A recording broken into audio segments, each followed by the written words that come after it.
नमस्कार दोस्तों, तो आज हम पहुंचे हैं भारत आदिवासी पार्टी के जिला संरक्षक राजेश भाई डिंडोर, जिनसे अपन मिलते हैं। नमस्कार भैया। नमस्कार। क्या नाम है आपका? भील आदिवासी राजेश डिंडोर। अच्छा, क्या आप बीएपी पार्टी के जिला संरक्षक हैं?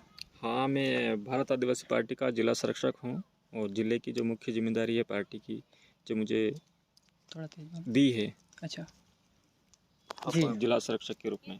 अच्छा, तो अभी जो भाजपा की तरफ से आपके काफ़ी सारे प्रचार कर रहे हैं, तो क्या आप उनके प्रचार वगैरह कर रहे हो?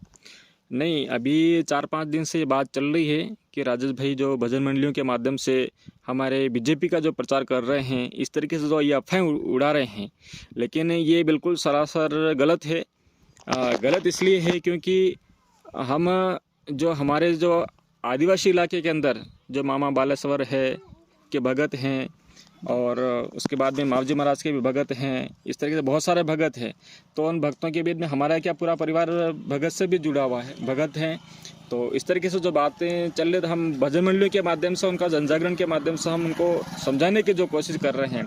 लेकिन इधर से क्या है कि बीजेपी के कुछ लोगों ने कि मेरे ऊपर इस तरीके से बातें या फिर मेरा नाम बदनाम करने के लिए, फिर मुझे बदनाम करने के लिए इस तरीके से इनकी मीटिंग में जाकर जो बातें कर रहे हैं कि राजेश भाई हमारे बीजेपी के जो प्रचार कर रहे हैं, ये गलत है। क्योंकि मैं भारत आदिवासी पार्टी का जिम्मेदार व्यक्ति हूँ पूरे ज़िले का, और मेरे भारत आदिवासी पार्टी की जिला संरक्षक की जिम्मेदारी है। तो इस तरीके से मैं भारत आदिवासी पार्टी के कार्यकर्ताओं से भी निवेदन नहीं करना चाहूँगा। इस तरीके से अभी चुनावी जो जुमला है, ये चुनावी जुमले के अंदर कई तरीके से आरोप प्रत्यारोप भी लगाएंगे, अफवाहें भी चलेगी। हमें इसको नज़रअंदाज करते हुए और अनसुना करते हुए हमें लक्ष्य की ओर हमें बढ़ना है। तो आपके ये बीजेपी जो पार्टी है, उनकी तरफ से काफ़ी सारे कमेंट्स आ रहे हैं, उनके बारे में आप क्या कहना चाहते हो? नहीं, ना तो मैंने कभी बीजेपी पार्टी ज्वाइन की है, ना कांग्रेस करी है। अच्छा, तो आपने कोई बीजेपी या उनका कोई प्रचार वगैरह नहीं किया है? नहीं, कोई प्रचार नहीं किया, क्योंकि भजन मंडली में जरूर जाता हूँ मैं, और जो इतिहास है, इतिहास के बारे में जो बताता हूँ, जो भजनों में जो इतिहास बताया गया है, हमारे जो संत जो लोग हैं उनके इतिहास के बारे में वो जानकारी ज़रूर देता हूँ। और इस तरीके से जो बातें करी, तो वो कहीं न कहीं डाइवर्ट करने की कोशिश कर रहे थे उन भक्तों को, और भक्तों के बीच में, और कहीं न कहीं ये जो बीच में जो दरार जो पैदा हो रही थी, तो वो ये कोशिश कर रहे थे बीजेपी वाले कि ये भगत लोग हैं, ये भारत आदिवासी पार्टी की तरफ ना झुके, बीजेपी की तरफ झुके। लेकिन भगत जो लोग हैं वो कह रहे हैं कि नहीं, कि हमारी भारत आदिवासी पार्टी अच्छी है, हम उनकी तरफ झुकेंगे, हम मांगू दादा का वोट करेंगे। और प्रतापगढ़ जिले के अंदर चारों विधानसभा के, धरियावद हो, घाटोल हो, बड़ी सादड़ी हो, और इधर प्रतापगढ़ विधानसभा से क्षेत्र में मांगू दादा का हो, सारे भगत थे वो झुक रहे हैं अब की बार। और बीजेपी अभी बौखला गई है पूर्ण रूप से, और कांग्रेस भी कहीं ना कहीं बौखला रही है, और दोनों मिलकर इनको पता है कि अभी क्षेत्र के अंदर हम रात दिन जो मेहनत जो कर रहे हैं, और मेहनत कर रहे हैं, तो लगभग 35 साल से प्रतापगढ़ विधानसभा में बीजेपी का जो राज रहा है। तो जैसे प्रचार करने के लिए गांव के अंदर, शहर के अंदर, बाजार के अंदर जा रहे हैं, तो वहां पर जो आम पब्लिक है जो सवाल जवाब कर रहे हैं, तो बीजेपी से जो उत्तर नहीं दे पा रहे हैं, तो ऐसी स्थिति में वो ये प्रचार कर रहे हैं कि भाई आप हमको नहीं आने दो, कोई दिक्कत नहीं, लेकिन हम राजेश भाई डिंडोर हमारे ऑलरेडी हमारे बीजेपी की तरफ से प्रचार कर रहे हैं। इस तरीके से जो अफवाहें जो फैला रहे हैं, ये गलत है, और इसके ऊपर विश्वास नहीं करें। क्योंकि 35 साल से कोई हमारे इस इलाके के अंदर सभी समुदाय के साथ कोई सही ढंग से विकास नहीं किया है, तो लोग सवाल जवाब कर रहे हैं इनके बारे में।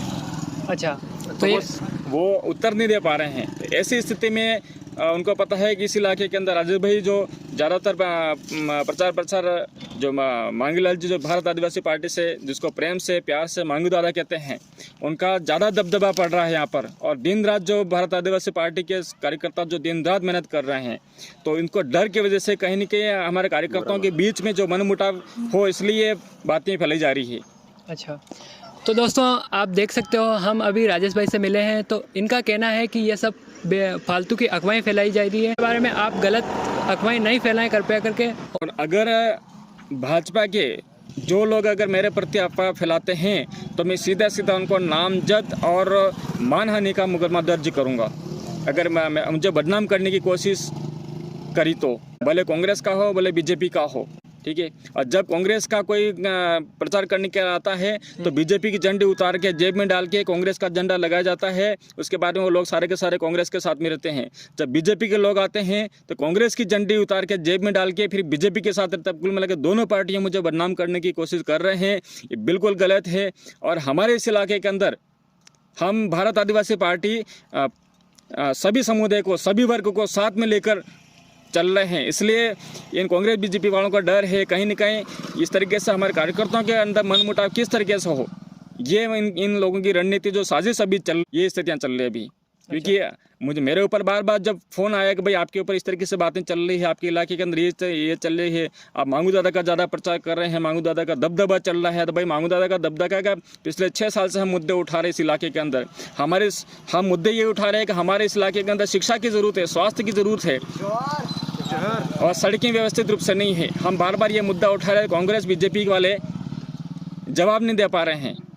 और इस कारण से इनको पता है कि भाई ये लोग क्षेत्र के अंदर धरातल पर जो मजबूत तरीके से पकड़ रखा है, इन्होंने धरातल पकड़ रखा है, ये डर है। इसलिए कहीं न कहीं इनको बदनाम कैसे किया जाए और भारत आदिवासी पार्टी के कार्यकर्ताओं का राजेश भाई ढिंडोर के प्रति मतलब गलत भावना कैसे पैदा हो, दूरियां कैसे बनी हो, इस तरीके से जो अफवाहें जो इस तरीके से फैला रहे हैं। इसलिए मैं आपके माध्यम से आपका जो चैनल को बहुत बहुत जोहार, धन्यवाद। और सभी भारत आदिवासी पार्टी सभी समुदाय को साथ में लेकर चलेगी, क्योंकि लोकतांत्रिक देश है, लोकतांत्रिक देश में किसी के साथ कोई भेदभाव नहीं किया जाता है।